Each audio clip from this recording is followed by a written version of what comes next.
நான்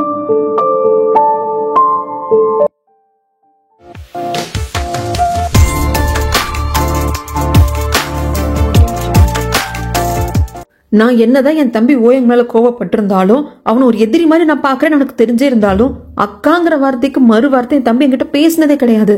ஆனா இப்ப மியாக்காக என்னை எதிர்த்து நிக்கிறான், என் கூட சண்டை போடுறான். அது மட்டும் இல்லாம இந்த மியா சில ஐடியாஸ் எல்லாம் கொடுத்துருக்கா, அதெல்லாம் வேலிடாவும் இருக்கு.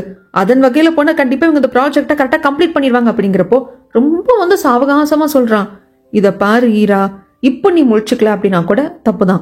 மியா எப்படிப்பட்ட பொண்ணு, நான் 20 வருஷம் அவளை எனக்கு பழக்கம் இருக்கு, காதல் எல்லாம் ஓகே. மியா யாராவது கிட்ட ஹெல்ப் கேட்டாலோ இல்ல மியா கஷ்டத்துல இருக்கிறது யாராவது பார்த்தாலும் அந்த பொண்ணை கம்ஃபோர்ட் பண்ணுன்னு சொல்லிட்டு தோணும். அப்படி ஒரு ஆரா மியா கிட்ட இருக்கு. ஆனா இதை நாம எப்படி யூஸ் பண்ணிக்கிறோம் அப்படிங்கிறது இருக்கு. ஏற்கனவே சொல்லிட்டே இருந்தேன், நீ தான் என் தம்பி இந்த கம்பெனி விவகாரத்துல எல்லாம் தலையிட மாட்டான் அப்படி இப்படின்னு சொன்னான். ஆனா நான் ஃபர்ஸ்டே சொல்லிட்டு இருந்தேன், இல்ல இப்ப அவன் மாறிட்டான், இந்த கம்பெனி பொறுப்புகள் வேணும்னு நினைப்பான், சேர்மன் பொறுப்பும் வேணும்னு நினைப்பான் அப்படின்னு சொல்லிட்டு சொன்னா கேட்கல. இப்ப கூட டூ லேட் எல்லாம் ஆயிடல, நாம என்ன பண்ணலாங்கிறத நாம பாத்துக்கலாம். அப்படிங்கிறப்போ சடார்னு இந்த பக்கம் திரும்பி பார்த்தா ஈராவோட அப்பா பாத்துக்கிட்டே இருப்பாரு. ஷெங்க பார்த்துதான் அவர் அந்த பக்கம் இருந்து போயிடுவாரு. ஷெங்குக்கு ஏதோ டவுட்டாவே இருக்கும், இருந்தாலும் கொஞ்ச நாள் ஏதோ நம்ம இருக்கிற இடத்துல இருக்கிற மாதிரியே இருக்கேன்னு தோணும். ஆனா அவர் வர்றது தம் மகளான ஈராவை தள்ளி நின்று பாக்குறதுக்கு. இந்த பக்கம் சிமா கார் எடுத்துட்டு வந்தா இல்லீங்களா, உடனே போயிட்டு ஓயங்க பாக்கணும், என்னமோ இருக்கு ஓயங்கிட்டே கேட்டணும் அப்படிங்கிறதுக்காக தான் வந்திருப்பா. ஆனா அவளுக்கு முன்னாடி சுவி வந்திருப்பாங்க ஃபுட் எல்லாம் எடுத்துக்கிட்டு ஓயங்குக்கும் மியாக்கும் கொடுக்கறதுக்கு. அவங்க பேசிட்டு கரெக்டா அந்த இடத்த பாஸ் பண்ணி போயிடுவாங்க. ஆனா சிமாவால முடியல, நான் யாரு தெரியுமா, இப்படிப்பட்டாள் அப்படிப்பட்டாள் அப்படிங்கிறதுக்கு. மேடம் நீங்க யாரா வேணா இருக்கலாம், உங்ககிட்ட பாஸ் இல்ல, அண்ட் தென் நீங்க யாரை பார்க்க வந்திருக்கீங்க அப்படிங்கிறதுக்கான எந்த இன்ஃபர்மேஷன் எங்ககிட்ட இல்ல, நாங்க விட முடியாது அப்படின்னு சொல்லிடுவாங்க. நான் இப்போ ஓயங்க பார்த்தே தீரணும், நான் ஓயங்கோட ஃபியான்சி அப்படிங்கிறதுக்கு. மேடம் உங்ககிட்ட ஃபோன் கால் இருந்து ஒரு வாட்டி சார் கிட்ட பேசி கன்ஃபார்ம் பண்ணிட்டு சொல்றீங்களா அப்படிம்பாங்க. என்கிட்ட ஃபோன் கூட இல்லையே, ஏன்னா அதை தான் லீவ் பிடிச்சி வச்சிருப்பாரு இல்லையா, கொடுக்கவும் மாட்டாரு. ஓயங்கோட ஃபியான்சி அப்படின்னு சொன்னது லிஃப்ட் எடுக்கிறதுக்காக நின்றுட்டு இருந்த சூவியோட காதுல விழுந்துடும். அவ நான் வேணா என் போனை கொடுக்குறேன், ஆனா ஒரு நிமிஷம், நீ ஓயங்கோட ஃபியான்சி அப்படின்னா உன்னை பத்தி ஓயங்கும் என்கிட்ட சொல்லியிருக்கா, மியாவும் என்கிட்ட சொல்லியிருக்கா. இதே இடத்துல மியாவோட தலையில ஃபுட் ஐட்டம் எல்லாம் கொட்டி அவளை அவமானப்படுத்தினவ தானே நீ. மியா என்னோட ஃப்ரெண்டு, இதுக்கப்புறம் அவகிட்ட நீ முறைச்சுக்கிட்ட அப்படின்னா நான் சும்மா இருக்க மாட்டேன். என்னால என்ன வேணா பண்ண முடியும். உங்க அண்ணன் மிஸ்டர் லீ தானே, உங்க ஃபேமிலியை பத்தி எங்களுக்கு நல்லாவே தெரியும். எங்க அப்பா ரொம்ப ஃபேமஸான இன்வெஸ்டர், உங்க அண்ணாவோட பிசினஸ்லயும் நிறைய இதுக்கு இன்வெஸ்ட் பண்ணிருக்காரு. கடைசியில் அதுல பிளாக் பண்ணி விட்டுருவான் பாத்துக்கோ அப்படின்னு சொல்லிட்டு மிரட்டி விட்டுருவா. அதுக்கப்புறமாக சிமாவெல்லாம் அங்க இருக்கவே முடியாது, என்ன பண்ணி தொலைறதுன்ட்டு வந்துருவா. அதுக்கப்புறமாக உங்களுக்கு சாப்பாடு தானே சுவி எடுத்துட்டு வந்திருப்பாங்க, எல்லாரும் ஒன்னா உட்காந்து சாப்பிடலாம். அப்படிங்கிறப்போ இந்த மாதிரி இந்த சிமாவை பார்த்தேன், நல்லா 4 வாங்கி விட்டான். அப்படிங்கிறப்போ எங்களுக்கெல்லாம் பயங்கர சந்தோஷம். சிமா கிட்ட இருந்து என்ன காப்பாத்துறதுக்காக தான் மியாவை நான் எனக்கு செக்ரட்டரியா வச்சுக்கிட்டேன். இப்ப மியாவோட ஃப்ரெண்டான சுவி, நீயும் என்ன சிமா கிட்ட இருந்து காப்பாத்துறியே அப்படின்ட்டு அந்த கவர்ல இருந்து ஒவ்வொரு ஃபுட் ஐட்டமா அந்த பாக்ஸ் எடுத்து வைக்கிறப்போ கை தவறி கீழே விழுகுது. என்னாச்சு ஏதாச்சு அப்படிங்கிறப்போ, இல்ல அதெல்லாம் ஒண்ணும் இல்ல, நான் சாப்பிடுறது ரொம்ப எக்ஸைட்மெண்டா இருக்கனா அதான் தவறி விழுந்துருச்சு அப்படின்னு ஓயங்க சொல்லுவாங்க. ஆனா இல்ல, சுவி நோட்டீஸ் பண்ணிக்கிட்டே இருப்பா. அவர் வலது கையில சாப்பிடாம இடது கையில சாப்பிடுவாரு. உங்க கையில அடிபட்டிருக்கான்னு கேக்குறப்போ மனுஷன் கடைசி வரைக்கும் விட்டே கொடுக்க மாட்டாங்க. அதெல்லாம் ஒண்ணுல சொல்லிட்டே இருப்பாங்க. ஆனா மியாவும் சரி சுவியும் சரி நோட்டீஸ் பண்ணிட்டே இருப்பாங்க. இல்ல கையில அடிபட்டிருக்கு அப்படின்னு சொல்லிட்டு ஹாஸ்பிட்டலுக்கு கூப்பிட்டு வந்துருவாங்க. ஸ்கேன் எல்லாம் எடுத்து பாக்குறப்போ மணிக்கட்டு கிட்ட கொஞ்சம் டிஸ்லோகேட் ஆன மாதிரி தான் இருக்கு எலும்பு. பெரிய பிரச்சனை இல்ல, மைனர் பிராக்சர் தான். ஆனா நீங்க கண்டிப்பா உங்களோட மணிக்கட்டை அசைக்காம இருக்கணும், அதுக்கு கட்டு போட்டுக்கிட்டீங்கன்னா பெஸ்ட் அப்படிங்கிறாங்க. இவரு நோன்னு சொல்ல கண்டிப்பா போட்டே தீரணும் அப்படின்னு சொல்லி கட்டு போட வச்சு அதுக்கப்புறம் ரெஸ்டாரண்ட் கூப்பிட்டு இவங்க 2 பேர் வெளுத்து கட்டுன்னு கட்டுவாங்க. அதுவும் ஓயங்க கிண்டல் பண்ணிக்கிட்டே, ஓயங்க எனக்கு ரொம்ப பசிக்குது, இப்படி உட்கார வைக்கிறதுல உங்களுக்கு ரொம்ப சந்தோஷம் போல இருக்கு அப்படிங்கிறாங்க.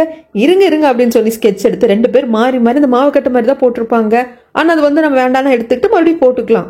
அது மேல பயங்கரமா கிறுக்கி வைக்கிறாங்க. அதுக்கப்புறம் அதே கையோட ஒரு வீட்டுக்கு வந்து அவங்க அப்பா பார்த்துட்டு, என்னடா இது, நீ எவ்வளவு மெஸ்ஸியா இருக்க தெரியுமா அப்படிங்கிறப்போ, அப்பா நான் எப்படி இருக்கணும் அப்படியே தான் நான் என்ன அக்செப்ட் பண்ணிப்பேன், உங்க பேச்செல்லாம் கேட்க முடியாது அப்படின்னு சொல்லிடுவாங்க. அதுக்கப்புறமாக மியாவும் சுவியும் பேசிக்கிட்டு வீட்டுக்கு வருவாங்க. அப்ப இவங்க வீட்டுல லீ இருப்பாரு.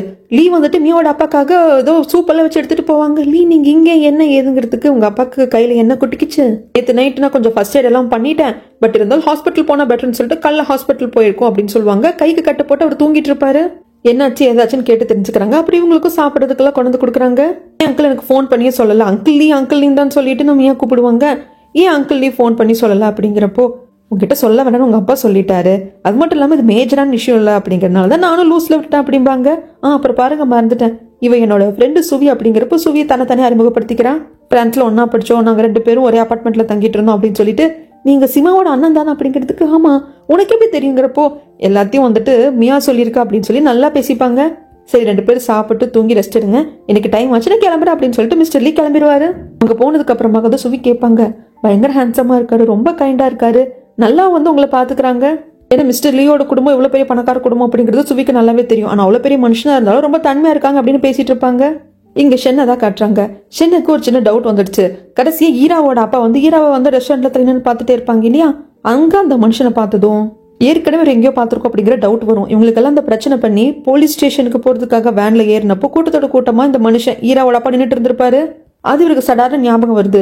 என்னமோ தெரியலையே, இந்த ஆளை நான் 2 டைம் பாக்குறேன், ஒருவேளை நம்மளை ஃபாலோ பண்றானா இந்த ஈராவை ஃபாலோ பண்றானான்னு தெரியல அப்படின்னு சொல்லிட்டு இவங்க அபார்ட்மெண்ட்ல இருக்கிற செக்யூரிட்டி ரூமுக்கு வந்துட்டு இந்த மாதிரி ஃபுட்டேஜ் எல்லாம் செக் பண்ணும் அப்படின்னு சொல்லிட்டு இவங்க 3 பேர் வந்து பிரச்சனை பண்ணிட்டு இருப்பாங்க இல்லையா ஷெங்கோட வீட்டுக்கு, அன்னைக்கு எடுத்த ஃபுட்டேஜ் காட்டணும் அப்படிங்கிற சமயத்துல எஸ் இவங்க காரிடோர் ஃபுட்டேஜை பாக்குறப்போ அந்த இடத்துல அந்த ஈராவோட அப்பா நின்றுட்டு இருக்கான்.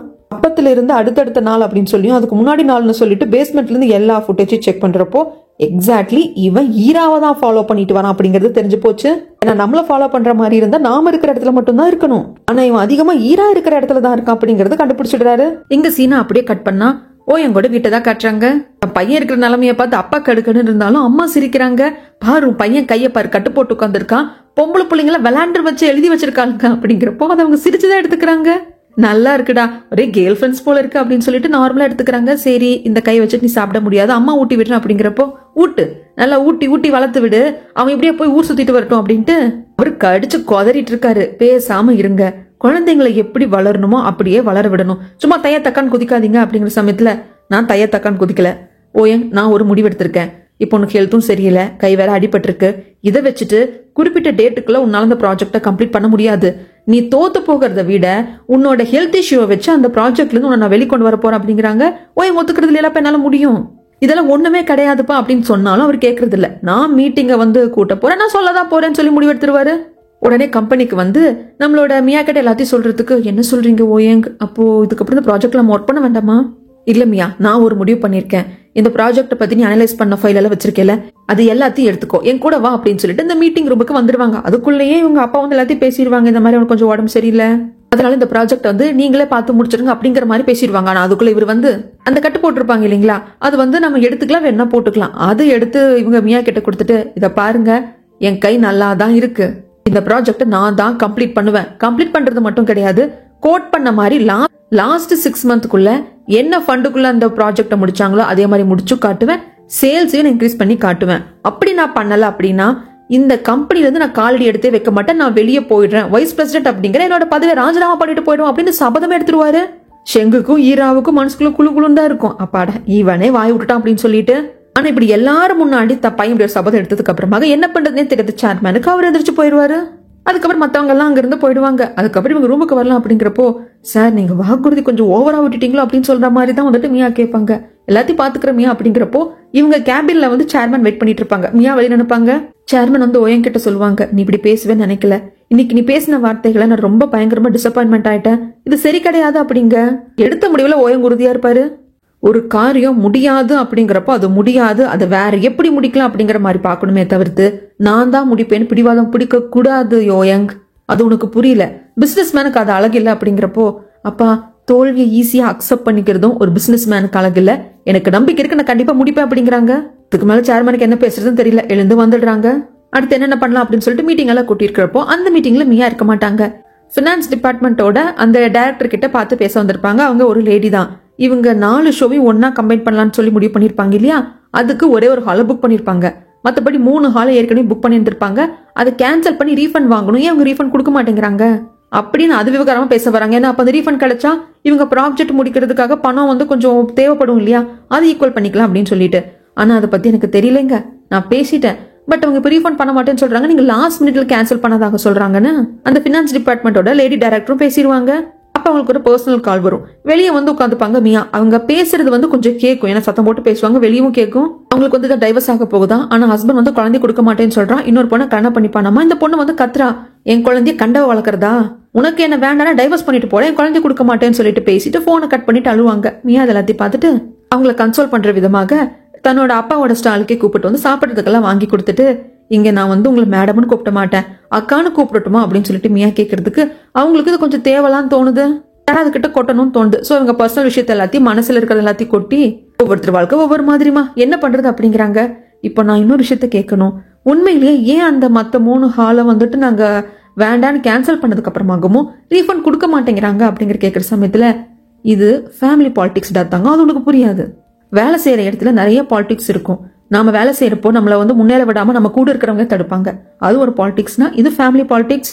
நீங்க கேன்சல் பண்ண அந்த ஹாலோட அந்த ஓனர்ஸ் கிட்ட யாரோ பேசியிருக்காங்க, ரீஃபண்ட் பண்ண வேண்டாம்னு சொல்லியிருக்காங்க. இதை பத்தி பேசுறதுக்காக அவங்க கிட்ட நான் டைரக்டா போனப்போ அவங்க ஈரா மேடம்னு சொல்லி பேசினதை நான் கேட்டேன். நீங்க சொன்ன மாதிரியே நான் ரீஃபண்ட் பண்ண மாட்டேன் மேடம் சொன்னதையும் நான் கேட்டேன்.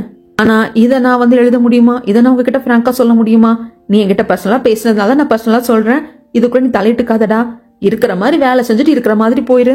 இந்த ஃபேமிலி பாலிடிக்ஸ் நம்மளுக்கு வேண்டாம்னு சொல்லிடுவாங்க. அப்ப புரிஞ்சு போச்சு தன் தம்பி ஜெயிக்க கூடாது அப்படின்னு சொல்லிட்டு ஈராவே நினைக்கிறாங்க அப்படிங்கறது அம்மியாக்கு புரிஞ்சு போச்சு.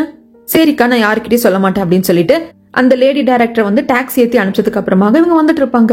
இவளை பார்த்து மாட்டி வம்பளுக்கிறதுக்காக சிமா வருவா. செம கோபத்துல இருக்காங்க ஆல்ரெடி மியா.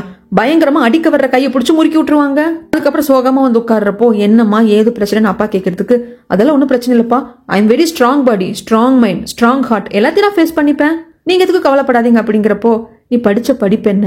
ஒருத்தங்களுக்கு செக்ரட்டரியா போய் உட்காந்துட்டு ரூமை கிளீன் பண்றது, உங்களுக்கு காஃபி போட்டு கொடுக்குற வேலையாம உன்னோடது அப்படிங்கிறப்போ தெரிஞ்சிருச்சாப்பா?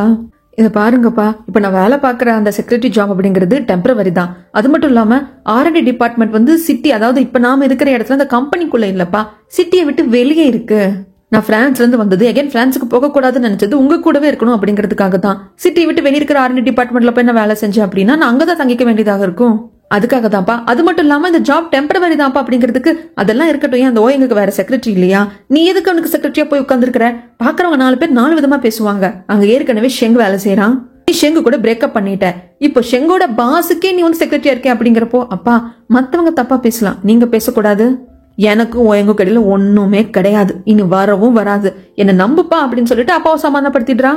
அதுக்கப்புறமாக ஈராவை தான் காட்டுறாங்க. ஒர்க்குக்காக கிளம்புறப்ப பேஸ்மெண்ட்ல வந்துட்டு கார் எடுக்கலான்னு வர்ற சமயத்துல பேக் கீழே விழுந்துடும். மத்த திங்ஸ் எல்லாத்தையும் எடுத்துட்டு போட்டு போயிடுவா. இவ லிப்ஸ்டிக் கீழே இருக்குமா? ஈராவோட அப்பா ஒரு ஞாபகமா எடுத்து வச்சுப்பாரு. எதுவுமே ஈராக்கு தெரியாது. இந்த பக்கம் சூய வந்து பார்த்துட்டு பயங்கரமா மியா புலம்பி தள்ளுறா.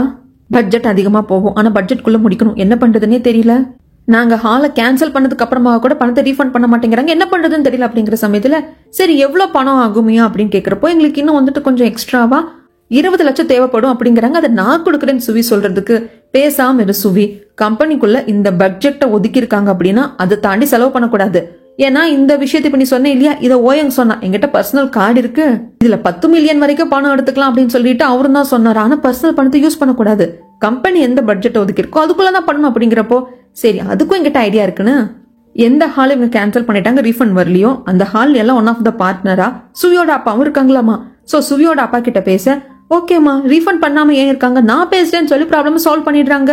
சோ அந்த ஹாலை புக் பண்ணியாச்சு, கேன்சல் பண்ணதுக்கான ரீஃபண்ட் வந்துருச்சு அப்படின்னா பட்ஜெட் டேலி ஆயிடும். மியாக்கெல்லாம் பயங்கர ஹாப்பியா இருக்கு. ஆனா இந்த பக்கம் ஈராவோட அப்பாவை கையும் கழுவாம அந்த ஷெங் பிடிச்சிடுறான். நீ எதுக்காக ஈராவை ஃபாலோ பண்ணிட்டு இருக்க? அது மட்டும் இல்லாம ஈராவோட லிப்ஸ்டிக் எடுத்து வச்சிருக்க, இந்த ஆளு நீ நினைக்கிற மாதிரி இல்ல அதுங்கிறதுக்கு அதெல்லாம் நீ சொல்லக்கூடாது. எங்க அபார்ட்மெண்ட்ல இருக்கிற சிசிடிவி ஃபுட்டேஜையும் நான் செக் பண்ணிட்டேன், பேஸ்மெண்ட்லயும் செக் பண்ணிட்டேன். அண்ட் தென் நானும் ஈராவும் ரெஸ்டாரண்ட்ல உட்காந்துட்டு இருக்கிறப்ப நீ வந்த அதையும் நான் பாத்துட்டேன். இதெல்லாம் வச்சு கம்ப்ளைண்ட் கொடுக்க போறேன். இல்ல நீ மாட்ட முடியாதுன்னா இது ஈராவுக்கே போன் பண்ற அப்படிங்கிறப்போ நான் ஈராவோட அப்பான்னு சொன்னது அப்படி ஸ்டன் ஆயிடுவான் ஷெங்கு. இங்க சீனை கட் பண்ணதுக்கு அப்புறமாக இங்க இவங்க 2 பேர் பேசிட்டு இருப்பாங்க இல்லையா, சுவியும் மியாவும், அததான் காட்டுறாங்க. சுவி வந்துட்டு கேப்பா, ஆக்சுவலா மிஸ்டர் லீ வந்து பயங்கரமான கோடீஸ்வரரு, ஆனா அப்படி இருக்கிறவரு உங்க அப்பா உடம்பு சரியில்லை ஹாஸ்பிட்டல் கூப்பிட்டு போயிட்டு வராரு, சமைச்சு கொடுக்கறாரு, உனக்கும் சமைச்சு கொடுக்கறாரு, என்ன 2 பேருக்குள்ள அப்படிங்கிறப்போ ஏய் நீ என்ன இப்படி நினைச்சிட்டு இருக்க? அவங்களோட ஃபர்ஸ்ட் பிரான்ச் தான் ஃபர்ஸ்ட் ஆரம்பிச்ச ஹோட்டல் அப்படிங்கிறது எங்க ஃபுட் ஸ்டாலுக்கு பக்கத்துல தான் இருக்கு. அதனால எங்க அப்பாவுக்கும் அவங்களுக்கு பல வருஷம் பழக்கம். அதனாலதான் நான் அங்கிள் லீனே கூப்பிடுறேன். அந்த பழக்க வழக்கத்துலதான் அவர் எங்களுக்கு ஹெல்ப் பண்றாரே தவிர்த்து நீ நினைக்கிற மாதிரி கிடையாது. ஆனா நீ கேக்குறத பார்த்தா அங்கிள் லீ வந்து உனக்கு பிடிச்சிருக்கு போல இருக்கு, ஏன் லவ் பண்றிய அப்படின்னு சொல்லி கேக்குறாங்க. சுவி இருந்துட்டு இல்ல நான் சும்மா கேட்டேன், அவர் உனக்காக இவ்வளவு பண்றாரே, ஒரு வேலை உங்க 2 பேருக்கு இடையில இல்லைன்னா அவருக்கும் மேல அப்படின்னு சொல்லிட்டு நினைச்சு கேட்டேன்னு சொல்லிட்டு அப்பொழுதுக்கு அந்த டாபிக்கை விட்டுடுறாங்க. ஈராவோட அப்பாவா நீங்க அப்படின்னு சொல்லிட்டு ஷென் ஷாக்ல இருப்பான் இல்லையா, அவன் கேக்குறான் அப்புறம் என்ன ஆச்சு, என்ன பிரச்சனை, அப்போ என்னதான் நடந்தது அப்படிங்கிறப்போ எல்லாத்தையும் கோர்வையா சொல்றாரு. ஆக்சுவலா நானும் ஈராவோட அம்மாவும் உயிருக்கு உயிரை காதலிச்சோம், கல்யாணம் பண்ணிக்காம சேர்ந்து வாழ ஆரம்பிச்சோம். ஈராவோட அம்மா ஃபேமிலி பயங்கர பணக்காரங்க, OS குரூப் அப்படின்னு சொல்லுவாங்க. அப்பேற்பட்ட பொண்ணு எனக்காக என்ன நம்பி வந்து என் கூட வாழ ஆரம்பிச்சா. எங்க காதலுக்கு பரிசா ஈராவும் பிறந்தா. நான் என்னோட ஃப்ரெண்ட்ஸ் இன்னும் 2 பேர், நாங்க 3 பேர் சேர்ந்து ஒரு பிசினஸ் ஸ்டார்ட் பண்ணோம். நல்லா தான் போயிட்டு இருந்தது. பட் எனக்கு வந்து என்னோட ஷேர்ஸ் எடுத்துட்டு வந்து தனியா பிசினஸ் ஸ்டார்ட் பண்ணணும்னு இருந்தது. நான் வந்துட்டேன். நல்லாவே பிசினஸ் போச்சு, நல்ல சக்சஸ்ஃபுல்லா போயிட்டு இருந்தது.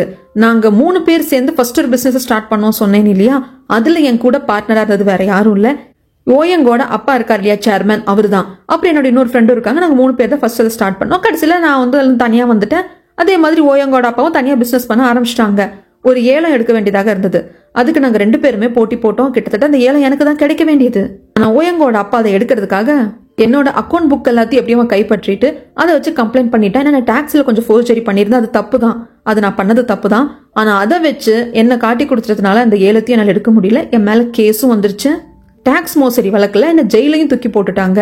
இப்படி என் குடும்பமே செதறி போனதுக்கு அப்புறமாக என்னோட மனைவியும் குழந்தையான ஈராவையும் இவன் எடுத்துக்கிட்டு அந்த பெட்டிங்லயும் ஜெயிச்சுட்டான். எனக்கு லைஃபும் இல்லாம பண்ணிட்டான், என் ஃபேமிலியும் எனக்கு இல்லாம பண்ணிட்டான் அப்படின்னு சொல்லிட்டு நான் அந்த கோவத்துலதான் இப்ப நான் ரிலீஸ் ஆகி வந்திருக்கேன். 22 வருஷம் தண்டனை, 20 வருஷத்துல நான் வந்துட்டேன். 2 வருஷத்தை வந்து என் நன்னடத்துல குறைச்சிட்டாங்க. எனக்கு என் பொண்ணை பார்க்கணும்னே இருந்தது. ஏன்னா நான் ஜெயிலுக்கு போனப்போ என் பொண்ணுக்கு ஒரு 4 வயசு தான் இருக்கும். இப்போ எப்படி இருக்கா அப்படிங்கறத போய் அம்மா மகளேன்னு சொல்லி என்னால பார்க்க முடியல. அதனால தள்ளி நின்று பார்த்துட்டு இருக்க அப்படிங்கிறப்ப எல்லாத்தையும் கோர்வையா கேட்டுட்டு இருக்கான். இதை வச்சு இவன் என்ன பிளான் பண்ண போறானோ. அதுக்கப்புறமாக இங்க ஈராவை தான் காட்டுறாங்க.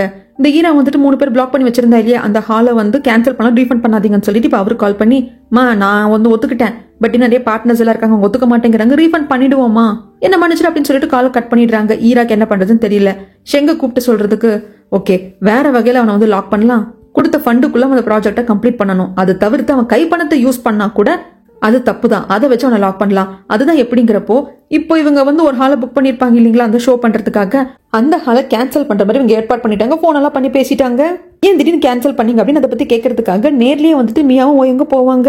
இல்லைங்க நீங்க போன்ல தாங்க இந்த ஹாலை புக் பண்ணீங்க, கன்ஃபார்ம் பண்ணல, அட்வான்ஸ் அமௌண்ட்டும் பே பண்ணல, அதனாலதான் வேற ஒருத்தவங்க வந்ததும் நாங்க அந்த டைமுக்கு புக் பண்ணிட்டோம் அப்படிங்கிறாங்க. மியா சண்டை போடுவா, சார் நான் கன்ஃபார்ம் பண்ணிட்டேன் சார், நான் வந்து அட்வான்ஸ் கொடுக்குறேன்னு சொன்னேன், இன்னைக்கு நான் வரதுக்கு நீங்க ஏன் கேன்சல் பண்ணீங்க, வேற யாருக்கு ஏன் கொடுத்தீங்க அப்படிங்கிறப்போ எங்களுக்கு புரிஞ்சிருது இதுக்கு மேல இங்க பேசுறது வேஸ்ட், வேற ஏதாவது ஹால் கிடைக்கதான் பாக்கலாம்னு சொல்லிட்டு வர்றப்போ டைட் ஷெட்யூல், வேற எங்கேயும் ஹால் கிடைக்கிறது இல்ல. உங்க அக்கா ஈரா இந்த மாதிரி வேலையில பாத்துருக்கா அப்படிங்கறத என்கிட்ட சொல்லாமே இருந்தவங்க இப்போ சொல்லிடுறாங்க. உங்க அக்கா ஈரா வந்து இதுல ஏதோ பண்ற மாதிரி இருக்கு, ஆல்ரெடி இந்த 3 ஹால் நம்ம கேன்சல் பண்ணதுக்கு அப்புறம் ரீஃபண்ட் பண்ணாம இருந்தாங்க இல்லையா, அதுக்கு பின்னாடி இருந்தது உங்க அக்கா தான், ரீஃபண்ட் பண்ணாதீங்கன்னு போன் பண்ணி சொல்லியிருக்காங்க.